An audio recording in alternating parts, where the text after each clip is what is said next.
Hey everybody, sad day in American history. There's no other way to put it, at least from my perspective. It's just that. The United States Senate just moments ago voted to acquit now former U.S. President Donald Trump 57 to 43, with six Republican senators voting to impeach him and the rest not. So the senators that voted to acquit Donald Trump: Barrasso, Blackburn, Blount, Bozeman, Braun, Capito, Cornyn, Cotton, Kramer, Crapo, Cruz, Gaines, Ernst, Fisher, Graham, Grassley, Haggerty, Hawley, Hoven, Hyde Smith, Inhofe, Johnson, Kennedy, Langford, Lee, Sumis, and Marshall. Those are the ones that voted. Now, I say this, I leave that list out there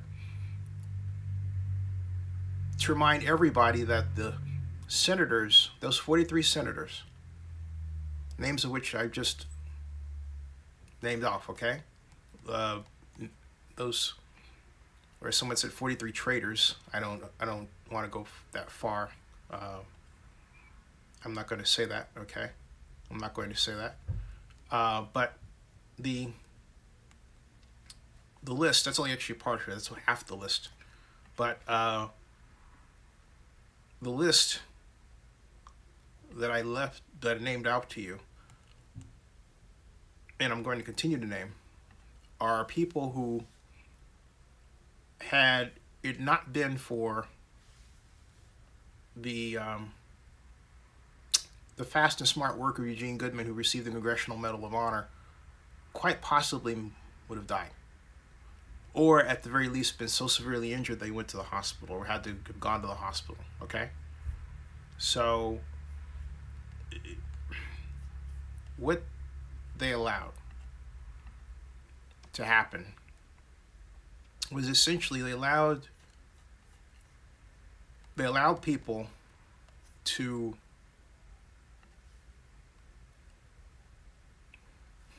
bully them and scare them into thinking, hey, if you don't excuse this criminal activity uh,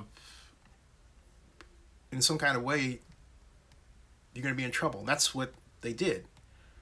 And the simple fact of the matter is that this brings to not so much an end, but a transformation of an effort that started 6 years ago when Paul Manafort was hired to help the Trump campaign, which was at that point moribund and treading water, resurface and capture the 2016 presidential election.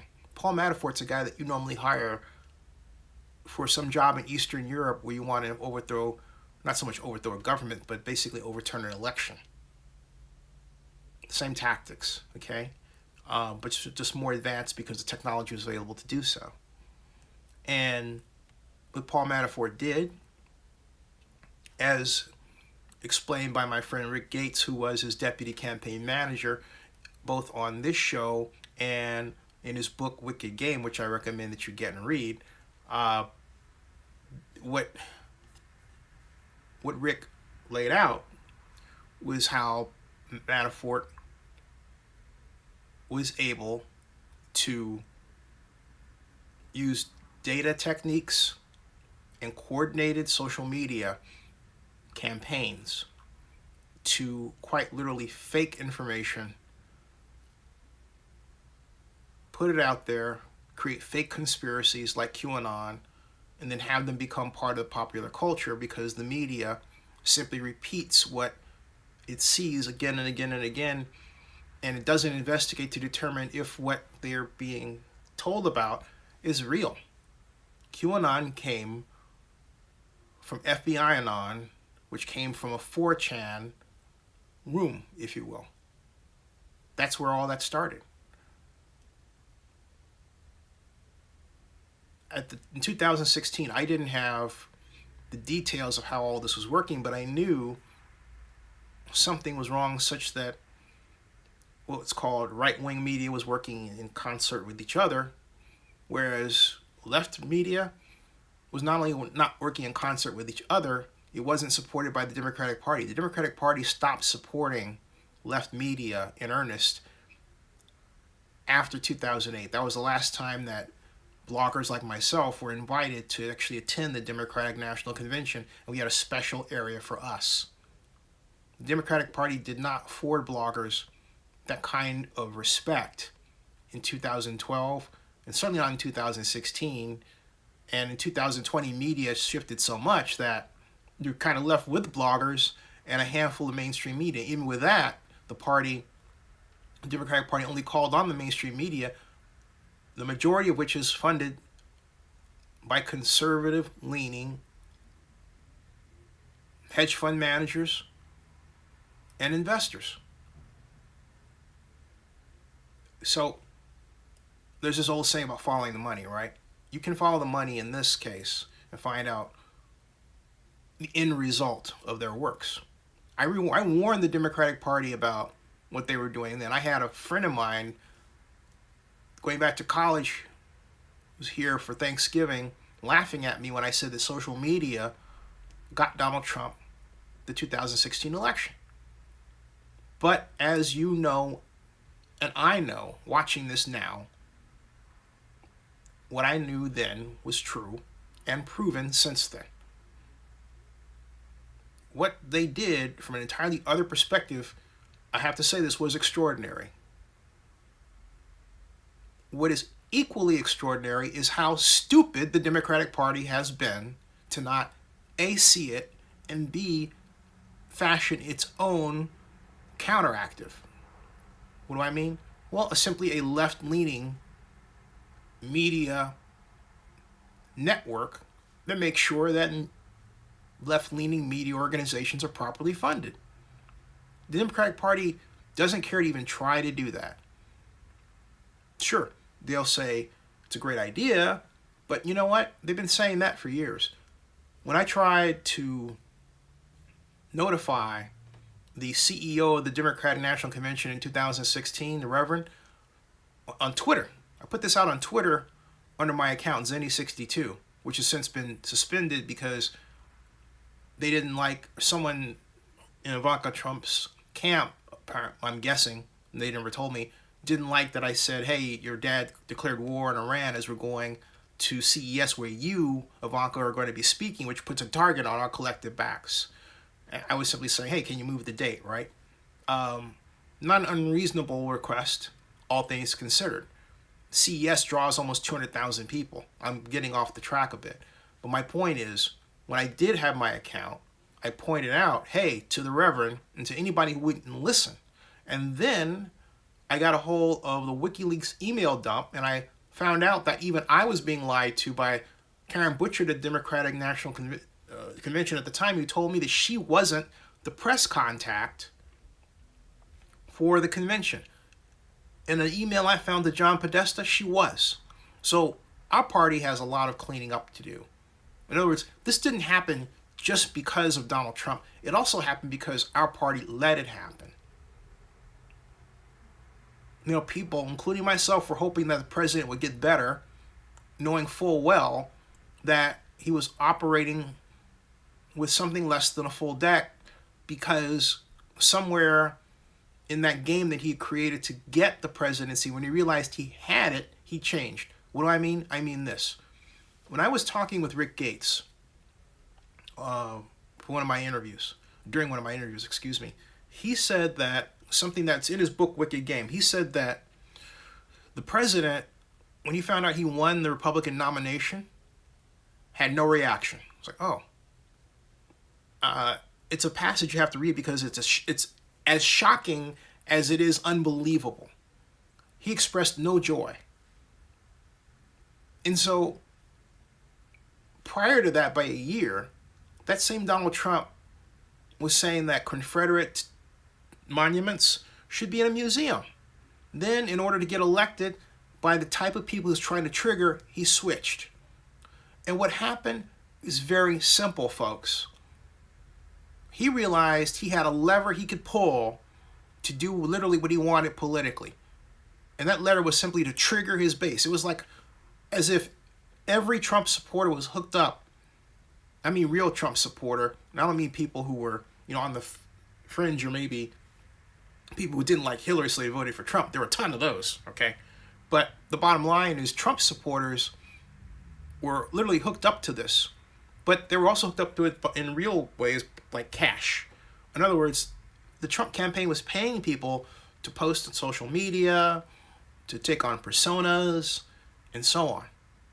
Take a look at why some social media people, like a certain woman who I'm not going to mention, were Democratic leaning until 2016, and all of a sudden she flipped like that for Trump. And she was, I don't mean flip in terms of just her attitude, but in terms of trips she was taking, people she was associating with, like James O'Keefe and others. And I'm not disparaging James O'Keefe. I like what James does in terms of his methodology. I don't necessarily like his direction, but James, we're both aware of each other's existence, or have been for quite some time.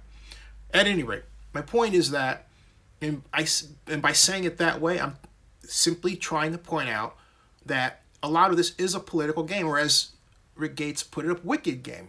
And the Democrats are not my party. We're not playing the game. We don't get that the number one rule of this game is to be coordinated. We are uncoordinated. We got more coordinated this year than ever before because you had an African American electorate led by people like Stacey Abrams, who saw that the stated Republican strategy of voter suppression, about the stated Republican strategy of voter suppression had to be stopped, and was done so by court order. And if you don't believe it's a stated strategy, I want you to go to Google and I want you to search for Justin Clark, Trump campaign, and then Republican voter suppression. Those words. And you will find that he was caught by NBC on a hot mic stating that historically part of the Republican strategy has been voter suppression, Stacey Abrams, rather than run for governor again, knew what the real problem was. She looked at the system entirely, saw that voter suppression in Georgia was a major problem, and she worked to short-circuit it. She won it by court order, That is how we got from 2016 to 2020. What the Republicans are really upset about, that went along with such tactics, not everybody does, was that their system was short-circuited. A system that had gotten them election win after win after win. Basically, do everything you can to keep the black folks at home. That didn't happen in 2020. And it turned into a different outcome entirely. There's another problem having less to do with politics and more to do with how we run our government, by far, that also created this situation. And it was this. For 35 years, we have not had a significant increase in real wage rates. It's so bad that now we have to impose a minimum wage just to make sure that in our official sense, we keep up with the needs of the economy itself. Know what I mean? I'll say it in very simple terms. People are not making enough money to pay for the American lifestyle and system that we've established. Historically, we used to. But when multinational corporations started pushing their production offshore in search of cheaper labor, rather than America subsidizing its labor between what could be paid by a business and what Americans needed, rather than doing that, guess what? What went with that was siphoned off wealth. Folks, it was so bad that, for example, in 1988, in a study that I did of federal government budget spending during the Reagan administration, I learned that 88% of our defense dollar stayed in the United States then, 88%. What do I mean? I mean, whenever a government contract was let, 88% of that dollar went to some business, okay? Some business in the United States that could help produce that bomber or security device or whatever the contract was let for by the Defense Department, okay? 88% of it stayed in the United States. That percentage went from 88% in 1988 to 20% today. You heard what I'm saying. We have let our very defense dollars go overseas to have products made rather than helping to build businesses, okay, that make sure that we get to that 88% mark here in the United States again. What does that mean? It means this. It means that we're letting the worldwide search for cheaper labor costs impact our very own standard of living. What does that mean? It means that fewer jobs that are here to pay a wage that you can use to raise a family and eat and feed a family of 4, all right, that apparatus has been all but destroyed. It means you have to work more than one job, whereas when I was coming up, you worked one job. You didn't need to. It was thought of as weird to work a second job. Now, it's commonplace to have 3 jobs or 4. The problem is that we've normalized what in the past was abnormal. And because of generational change, or let me put it another way, people who are used to that dying off and being replaced by people who weren't used to it, guess what? That norm, that dragged down economy is something you are used to. You shouldn't be. And it's the fault of our generation not communicating to you, hey, you need to make sure that what we built is maintained and improved. But we didn't communicate that to you, so guess what? You didn't get involved in doing it. But I'm telling you now, it's something you've got to do. Or it's going to get worse, folks. The simple answer is this. Okay, you're saying, Zinni, what's the answer in that case? I'll tell you what the answer is. A value-added tax. You would say, oh, no tax. Hold on a second, okay? A value-added tax is not something that's paid directly by you. It's paid by the manufacturers, and it's in such a way that it's at the point of sale. So you buy something and that VAT is paid. The idea is to capture the ability to represent, okay?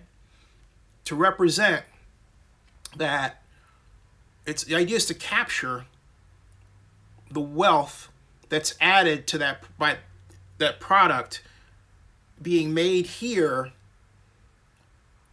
to some degree. Europe has had a value-added tax for a long, long time, many times. It has been estimated in the United States parlance that a value-added tax could add, get this, $453 billion annually to the federal government budget. Now, to put things in perspective, I said to the CEO of Anthem Healthcare in an email exchange we had 4 years ago, I was extolling the virtues of value-added tax. Because I said to him, he said he was losing money on the Affordable Care Act, which I benefit from. And I told him that. I said, how much are you losing? He said, $452 million. Well, guess what, folks? With a value-added tax, we could afford to pay a significant percentage of his losses, if not the whole thing. Because there aren't many healthcare companies as large as Anthem providing the service, right? So we could actually afford to do that, slanting it toward healthcare costs associated with the Affordable Care Act. To this day, we have not done that. All right? To this day, we haven't done that. So what does that mean? The people that stormed the Capitol, many of whom were said to have financial trouble, of course they did. Many of them didn't even vote for Donald Trump, all right? They were paid to do that. And that's what will come out of these subsequent investigations. They were paid to do that. Get them to start talking and you'll find out they were paid to do that by a number of different donors. They didn't just do it. They were catalyzed to do it by the Trump campaign itself. And as far back as a year ago, the Trump campaign had advanced a plan to make him win the presidency even if he lost it. The same Justin Clark that I told you about, okay? The same Justin Clark that I told you about. And I want you to look up Justin Clark, Deputy Trump Campaign Advisor, all right? Said in 2019 that Democratic votes were not legitimate. He said that they were not going to consider those votes real. Words to that effect. In other words, folks, the start of the fix was in 2019. It wasn't over the last month. This went on further than that, okay? They planned this stuff. They planned to subvert your democratic system. And mine too. That's what they planned to do. Republican voter suppression is the greatest statement that they don't respect the economy. The Republican Party needs to be torn down and started all over again because it's lost its moorings. It believes it's conservative. It is not. Racism has nothing to do with conservative thought. Okay? Racism has nothing to do with conservative thought. All right? Racism has nothing to do with conservative thought. Conservative thought simply is a respect for institutions. Let's think about that. So you respect the institution by doing everything you can to maintain the institution, all right? Everything. Hey, Sean, how you doing? Everything. The people who were responsible for Capitol riots had no respect for institutions, but yet they would call themselves conservative. They're not. They were fooled by the idea that votes were taken away, that the vote wasn't real, when in point of fact, not just one, not just two, not even 10, not even 20, not even 30, not even 40, not even 50, but 60 courts of law. 60 courts of law. Some of those courts of law manned by Trump-appointed judges said, hey, no election fraud here, okay? All right? No election fraud here, okay? All right? No election fraud here. Okay? Hey, Raiders SP, you stop changing the subject or I'm gonna ban you. All right? All right, PJ? Knock it off. I'm serious. I'm not in the mood today. So anyway, my point is that we have three pillars of a problem. First of all, and the reason why those Capitol riots were out there and getting paid was because they needed the money. People in the coal industry, heavy industry who can't get jobs anymore, fed a bunch of pablum through Facebook and Fox News, believing that, it's really a nutcase thing to believe that, oh, you know what,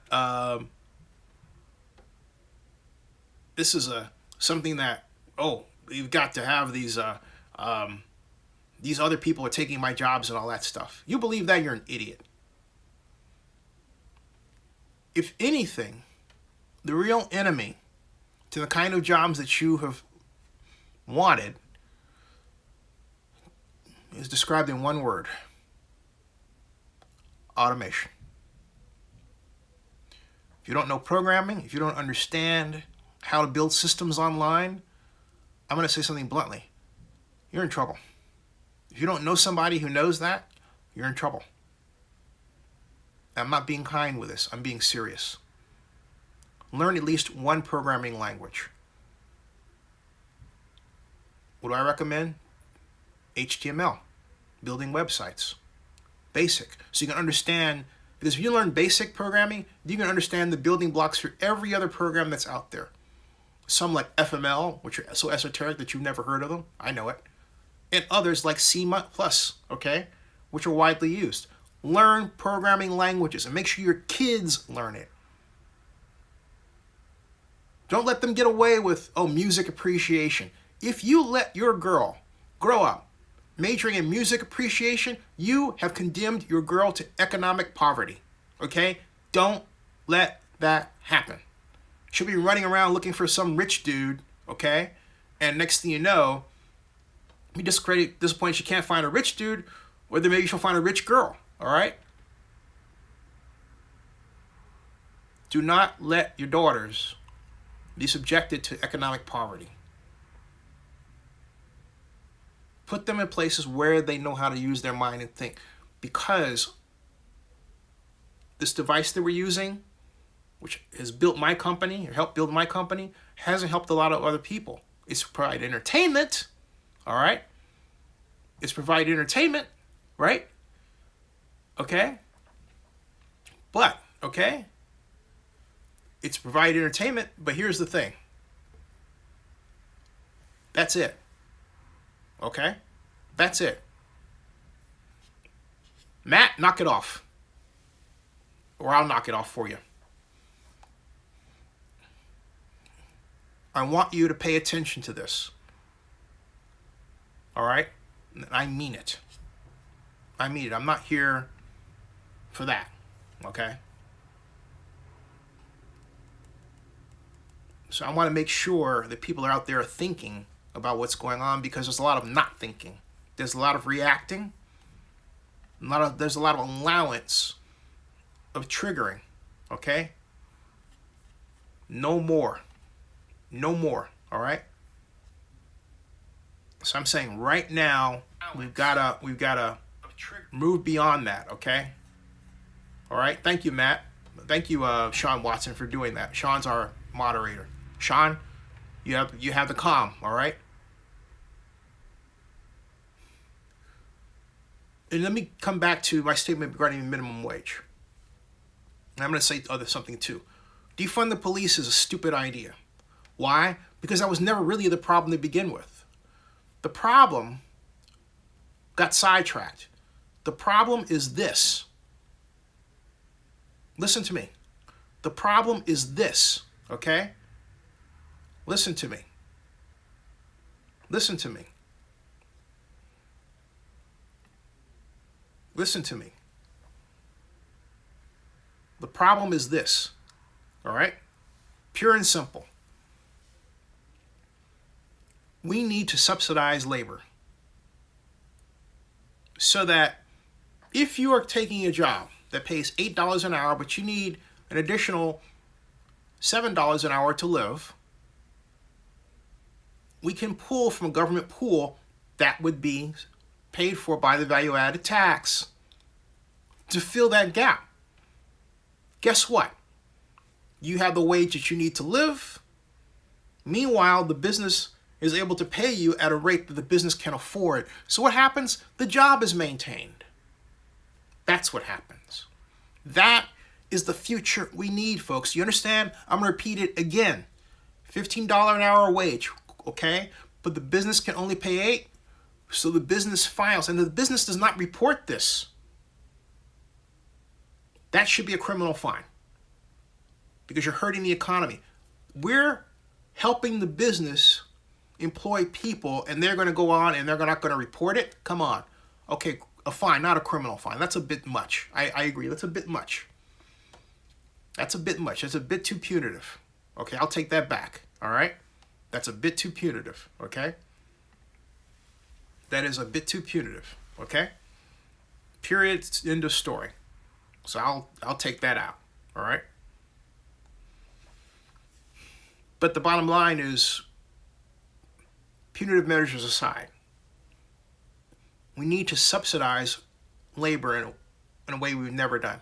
We do it in some areas, like the $16 billion that farmers got from Trump. But it wasn't because he was really concerned about farmers. That was a demographic play. Donald Trump viewed farmers as white and male and more likely to side with his point of view. That's why he did it. It wasn't because he was really concerned about farmers. So it was a one-time pay, okay? $16 billion, that's it. What's going to happen next year after that, and so on, all right? And how did they fare because of the pandemic? Remember, that $16 billion that Trump gave the farmers happened before the pandemic. That was in 2019. It's a different situation now, and now it's left to Biden. The 43 senators that voted to acquit Trump will also try to stand in the way of economic recovery, all right? Okay? Thank you, Raiders SP. I appreciate that. And he says, we definitely need to do that. The question is, will they? We have to basically email and beg and call. First of all, call your local congressperson or alderman, and tell them this is what they need to do and have their congress people do it. And then call the congress people. What do you call them to do? Say, hey, look, we need to subsidize labor to businesses to pay a living wage. We need to subsidize business to pay a living wage. Why? This is why. Because I run a business and you do. Net operating income, if it cuts into my ability to make a profit, I can't do it. I have to make a profit to stay alive. That's the system. The people who have been yelling about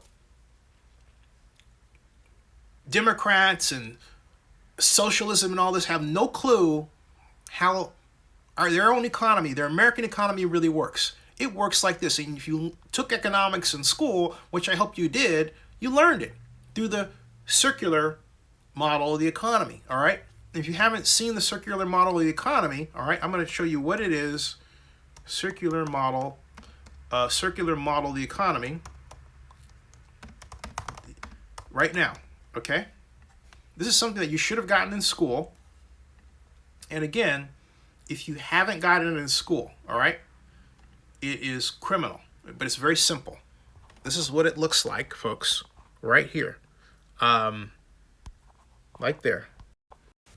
That's it, okay? You have households at the left, firms in the capital sector, which is really, all right? Wages and salaries go from firms to the households. Labor goes from the households to the firms. Payments go to the firms from the households because they buy goods and services, which goes back to the households. Deposit interest, this is the government, okay? Loans and interest to firms, all right? This is also the money market. That's one expression, okay? Here's another one. Goods and services, households, firms, factor markets. Labor, capital, and land, okay? You want a more complicated one? That includes the rest of the world. Here it is. The rest of the world gets imports. They sit exports, okay? Purchases of goods and services from households to government to firms, all right? Purchase of goods and services from households to firms. Firms give back wages, dividends, and interest to households. See that? Okay? Some of the money the households get used to buy stuff from the rest of the world, and they export. You see how that works? That's your those models. That's what you should have gotten in school. Okay? All right? Yeah, defund the police was bad advertising. All right? Because what happened was that it took. I'm not saying that mental health programs don't need the money, they do. But in the Oakland parlance, we could take redevelopment dollars and do that too. But defunding the police will not get us on its own to that. In fact, it's a bad call. It should be, you know what it should be? Reform the police. Not defund, reform. What does that mean? Take mental health, school programs, and make it part of a Venn diagram that's funded, that includes the police, okay? And the reason why is simply this. You can't, defunding the police at a time when first Trump started doing this, and then the pandemic aided, when crime goes up and you've got nobody to call, what are you going to do? Get your own gun? And so think about where that leads systemically. More people have guns because there's no police. So they start going out on vigilante raids to take matters into their own hands. Innocent people are harmed. The court system is too chalk to deal with them. So what we eventually have is, because we don't have a system to help us be there and fight crime and have instruments that we don't have, it becomes anarchy. It becomes a fear because there's no security on the street, no rapid response. What happens is that people stop each other, they pull up in cars, they take something from you.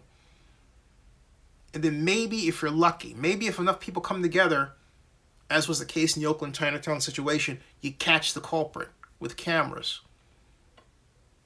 No, it has to be reform the police in a way that the police are brought in as part of a gigantic funded community effort to stop crime. We should be reform the police and what? Get rid of bad cops. Yeah, retrain the police. Get rid of bad cops. That's how all this started. Some of you were talking about George Floyd. Look, that aside, the simple fact of the matter, those Minnesota police officers were bad cops. Get rid of them. Get rid of bad cops. Put in good cops. Cops that don't understand that if you're upset about something, they're not going to match your emotions and, try to get you to shut up because they're trying to demonstrate their power. That's not a good cop. It's a bad cop. What we have, folks, and how we got to that place is a child of the economic problems I'm talking to you about. Because when the new generation came in that wasn't properly educated with respect to programming, technical thinking, and so on, when they came in, guess what? The jobs weren't there for them. They didn't go off to law school. They didn't go off to the schools where you get jobs like I did in urban planning that get you, wired in the public sector. They didn't do that. They became your laborers. And the idea that someone white was automatically going to get a good, high, well-paying job without a college education was killed decades ago. You needed a college education. But there's some of you that didn't do that. And for those of you that did get a college education, you're under this idea that, oh, you know what? That job isn't there for me and it's somebody else's fault. No, it's your fault for not keeping up human capital, but no one told you that. Your human capital value, okay? The languages you learn, the relationships you build with people regardless of color, all right? That form your power chain. If you don't have a power chain of people, you're not going to succeed. Listen to me. Relationships are the best currency you could ever have in your entire life. Who you know is always most important, more than anything. And don't let anybody tell you otherwise. Okay? Yes, and police departments need to be held accountable, without question. But my point is, we need a different way of policing. We need to get rid of bad cops and reform the police. And fund business to pay a living wage. So there you are. That lays it out. 3 things. Reform the police, get rid of bad cops, pay businesses to provide a living wage. That's it. Those are the 3. Simple things to do. I'll repeat them again. Reform the police, get rid of bad cops, pay a living wage. Subsidize businesses to pay a living wage, because you can't just force a business to pay a living wage and then assume the business is going to be there. Hey, there are a number of businesses in the United States now that they're in so much trouble because of the pandemic, it's not funny. And do you realize that some of those businesses that own buildings are still expected to keep up with codes, building codes locally? And so guess what? They get fined in the middle of a pandemic. That is insane. You hear what I'm saying? That is insane. All right? All right, so folks, I'll be back later and we'll talk football. But I had to get all that out of my system because the Republicans that I named, these half of the 43 actually that I named, they're not going to be running for re-election anyway, so they figure they got nothing to worry about. But I'm telling you that the Republican Party is wrecked, okay? It just is. And the solutions that I laid out to you regarding what to do and how to fix our economy are both liberal and conservative at the same time. Because they don't pay attention to ideology. They pay attention to how our system is really ran. That's what it's all about. Learn your system. All right. I'll see you, everybody. Thanks.